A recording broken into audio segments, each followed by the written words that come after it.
बिस्मिल्लाहिर्रहमानिर्रहीम। हज़रत अबू हुरैरा रज़ी अल्लाह अन्हु फरमाते हैं, जन्नत में एक हूर है जिसका नाम आयना है। जब वो चलती है तो उसके इर्द गिर्द 70,000 खिदमत करने वाली लड़कियां चलती हैं। उसके दाएं तरफ भी और बाएं तरफ भी उतनी ही खिदमतगार लड़कियां होती हैं। ये हूर कहती है कि कहाँ हैं अमर बिल मारूफ करने वाले और नही अनिल मुनकर करने वाले, मैं उनका इनाम हूँ। दोस्तों, जन्नत में हूरों का वजूद अटल है जिनका इनकार नामुमकिन है, क्योंकि उनके वजूद का ऐलान खुद खुदा ने फरमाया है। ये जन्नत की नेमतों में से एक अजीम नेमत है जो हर अदना से अदना जन्नती को भी नसीब होगी, और अदना जन्नती भी जन्नत की नेमतों का नज़ारा करेगा तो गुमान करेगा कि मैं ही सबसे बड़ा खुशकिस्मत हूँ। मुहद्दिसीन व मुफस्सिरीन ने हूरों से मुतल्लिक बहुत से वाक़यात नकल किए हैं। उनमें से एक जन्नती हूर ऐना का ख्वाब में दीदार भी है। चुनाचे शेख अब्दुल वाहिद बिन ज़ैद रज़ी अल्लाह अन्हु फरमाते हैं, एक मर्तबा हमने जहाद की तैयारी की। मैंने अपने साथियों से कहा कि हर कोई जहाद की फजीलत पर कम अज़ कम 2 आयतें पढ़ने के लिए तैयार हो जाए। वहाँ लोगों का एक जम्मे गफ़ीर था। मजमा में से एक शख्स ने ये आयत पढ़ी, बेशक अल्लाह ताला ने मुसलमानों से उनकी जान व माल इस कीमत पर ख़रीदी कि उनके लिए जन्नत है। मजमा में एक 14 या 15 साल का जवान लड़का भी था। उसका बाप फौत हो चुका था। उसने विरसा में बहुत सा मालो मता छोड़ा था। लड़का खड़ा हुआ और कहने लगा, ए अब्दुल वाहिद, क्या अल्लाह ताला ने मुसलमानों की जान व माल जन्नत के बदले में ख़रीद ली? शेख ने फरमाया, बेशक ख़रीद ली। लड़के ने कहा, मैं अल्लाह ताला को गवाह करता हूँ कि मैंने अपना जान व माल जन्नत के बदले में बेच दिया।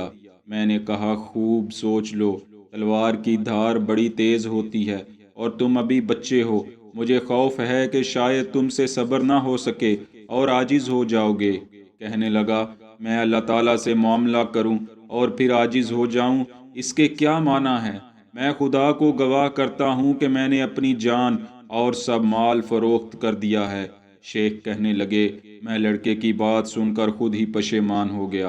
मुख्तसर ये कि लड़के ने उसी दिन अपना तमाम मालो मता फरोख्त किया और घोड़े, हथियार और कुछ ज़रूरी सामान के सिवा तमाम माल सदका कर दिया। शेख कहते हैं, जिस दिन सफ़र पर निकलना था वो लड़का सबसे पहले पिंडाल में पहुंच चुका था। अलगरज हम जहाद के लिए निकल पड़े। तमाम रास्ते में उसकी ये हालत थी कि दिन को रोज़ा रखता और रात को नमाज में खड़ा होता और हमारे जानवरों की खिदमत में लगा रहता। जैसे ही हम रूम के शहर के करीब पहुंचे तो हमने देखा कि जवान चल्ला चल्ला कर कह रहा है, ए आयना मर्जिया, तुम कहाँ हो? शेख कहते हैं, हमने उससे पूछा, ये ऐना मर्जिया कौन है जिसको तुम आवाज़ें दे रहे हो? कहने लगा, एक दिन हालत सफ़र में मुझ पर गनूदगी तारी हो गई तो मैंने देखा कि मेरे पास एक शख्स आया और कहने लगा, ऐना मर्जिया के पास चलो। मैं उसके साथ साथ हो लिया। वो मुझे एक बाग में ले गया। क्या देखता हूँ कि वहाँ नहर जारी है। पानी नहायत साफ और शफाफ है। नहर के किनारे खूबसूरत लड़कियाँ नहायत गरां बहा जेवर व लबास से आरास्ता व पेरास्ता हैं। जब उन्होंने मुझे देखा तो खुश हुई और कहने लगी, ये ऐना मर्जिया का शोहर है।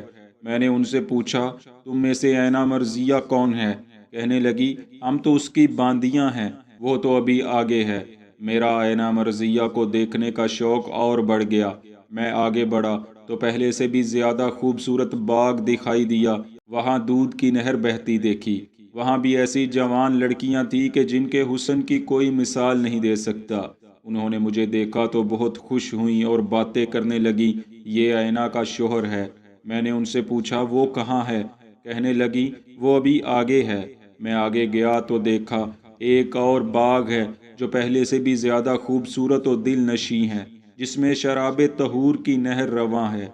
यहाँ भी कुछ औरतें दिखाई दी। उनके हुस्न की वजह से मैंने समझा शायद इन्हीं में से ऐना होगी, मगर वो भी कहने लगी, हम सब तो उसकी कनीज़ें हैं, ऐना अभी आगे है। हत्ता कि मैं आगे बढ़ा और शहद की नहर पर जा पहुंचा। वहाँ भी कुछ लड़कियां मिली, मगर ऐना उनमें भी नहीं थी। मेरा तजस्सुस और ऐना को देखने की ख्वाहिश पहले से बहुत बढ़ चुकी थी। बार बार एक ही ख्याल आता कि जिस ऐना की बांदियां इस कदर खूबसूरत हैं, وہ خود کس قدر حسین ہوگی۔ میں اسی سوچ میں آگے بڑھا تو مجھے آگے سفید موتیوں کا خیمہ نظر آیا۔ اس کے دروازے پر ایک حسین لڑکی عمدہ زیور و لباس سے آراستہ کھڑی تھی۔ جب اس نے مجھے دیکھا تو خوش ہوئی اور خیمے میں پکار کر کہنے لگی، اے آئینہ، تمہارا شوہر آ گیا ہے۔ میں خیمے کے اندر گیا تو کیا دیکھتا ہوں کہ ایک جڑاؤ سونے کا تخت بچھا ہوا ہے اور اس پر ایک خوبصورت لڑکی بیٹھی ہے۔ اس کا حسن کہ میں اسے دیکھتے ہی فریفتہ ہو گیا۔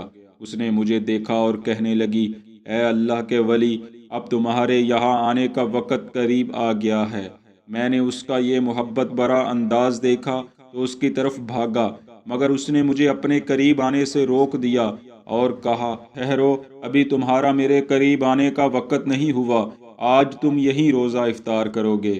لڑکا کہتا ہے، اس کے بعد میری آنکھ کھل گئی اور اب میری یہ حالت ہے کہ صبر نہیں ہوتا اور چاہتا ہوں کہ فوراً آئینہ کے پاس پہنچ جاؤں۔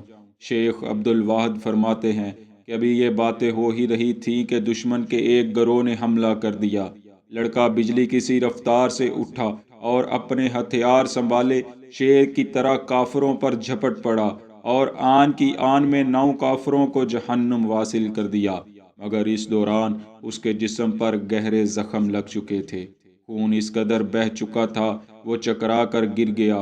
دشمن کا حملہ پسپا ہوا تو میں اس کے پاس گیا، وہ بھی سانسیں لے رہا تھا، ٹکٹکی باندھے آسمان کی طرف دیکھ رہا تھا اور مسکراہٹ اس کے چہرے پر عیاں تھی۔ کچھ ہی دیر گزری کہ اس کی روح قفس انصری سے پرواز کر گئی۔ ناظرین، خواب میں جنت میں اپنا مقام یا جگہ دیکھنا بہت سی روایات سے ثابت ہے۔ اسی طرح اپنے سے منسوب حور کو دیکھنے سے متعلق بھی بہت سے واقعات اور روایات ملتی ہیں جو علماء نے بیان فرمائی ہیں۔ ہم انہی میں سے چند مزید واقعات لے کر اپنی آئندہ ویڈیوز میں حاضر ہوں گے۔ دعا ہے اللہ پاک ہمیں ایسے اعمال کرنے کی توفیق عطا فرمائے جن کے باعث ہمیں جنت میں داخل ہونا نصیب ہو جائے۔ آمین۔